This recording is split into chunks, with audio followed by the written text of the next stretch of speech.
So today I'm going to talk to you guys about how people are using data to maximize the happiness in the world. And I'm going to start the story about 50,000 years ago with a prehistoric human, and we're just going to call him Caveman for short. So every day, this caveman has a decision to make. He can take a shortcut home through a narrow valley, or he can take a long way home through this nice open field that's much safer, but I mean, it adds hours onto his commute. And so he starts to notice after a while that sometimes when he's about to enter the shortcut, he finds what I'm gonna call cave data. So this is very large, uninviting animal remains at the entrance to the narrow valley. And you know, he finds out that every time he sees this cave data at the entrance to the narrow valley, he ends up getting in a fight with a tiger.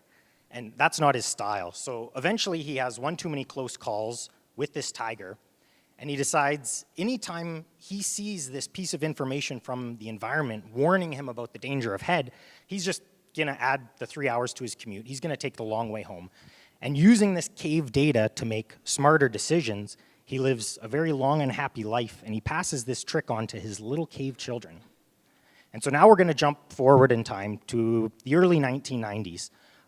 To Europe, where there's a large particle collider facility. And so physicists here are smashing together particles and creating more data than has ever been created before. But they have this issue. You have all of this data, but it's local, and the organization is worldwide. So all of the information is stored on these magnetic tapes. And when you want to transport it back to your other country to analyze the data at your own university, you have to throw it in your car and put it on a plane and take it away. And the idea they come up with for solving this problem of how to share data is what we call today the World Wide Web. So it's really this fast and easy way to share information leveraging the internet. And with this one simple idea that one guy put forward, it actually got rejected, he had to put it forward again, the ability to proliferate ideas and information just becomes much, much easier, almost overnight. And so the first example we can think about in modern day of how people use data to maximize happiness is probably online dating sites, Match.com, eHarmony.com. So you input your data, and then some nerds behind the scene use a bunch of mathematics to come up with some number, and then they give you a compatibility index and use it to match you with other people.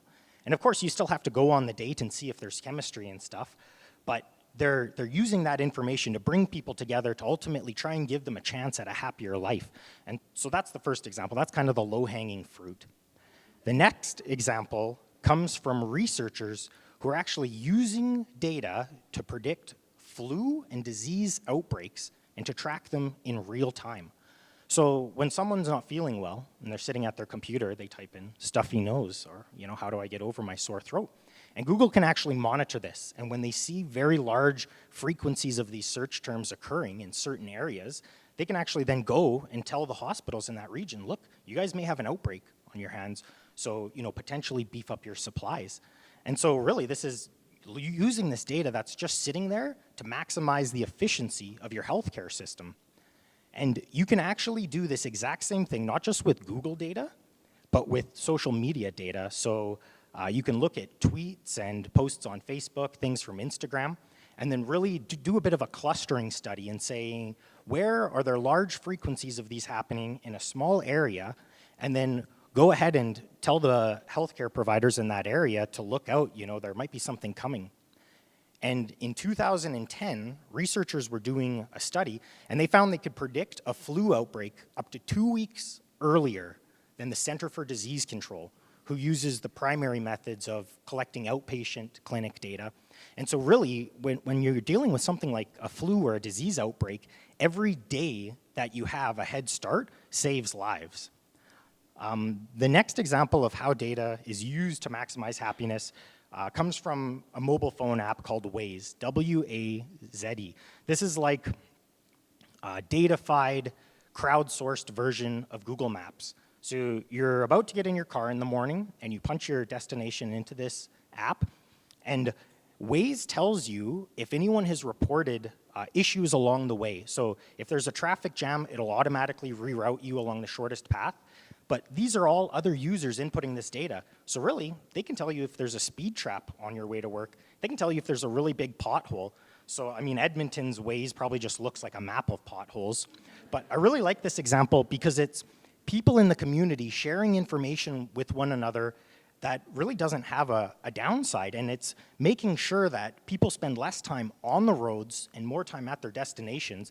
And I mean, this is even good for the environment. It's cutting down on greenhouse gases. So I'm gonna end with an example about the real estate market, just because I thought it was something interesting. They found out that you can actually use search index data, online sites like Google.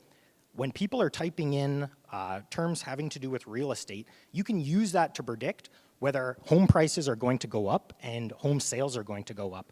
So really, if people can start to tap into this, you can start to mitigate your risk as a consumer when you're looking to buy, because it gives you a bit of a heads up. And they found using this search data, they were actually able to beat the predictive models from the National Association of Realtors in the United States by 23%. So that's the best model from the pros, and they were able to beat it. So I'm hoping what I've kind of convinced you about is that data really is the key to maximizing the happiness in the world.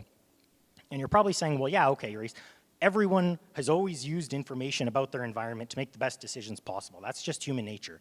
But we're really at this special place in human history where we have the advent of all these digital technologies like computers, cell phones, sensors, and we have more data than we've ever had before, and it just is coming at us like a fire hose more and more every day. And finding ways to leverage this data is what I believe the key to happiness and healthier and longer lives for everyone. So thank you.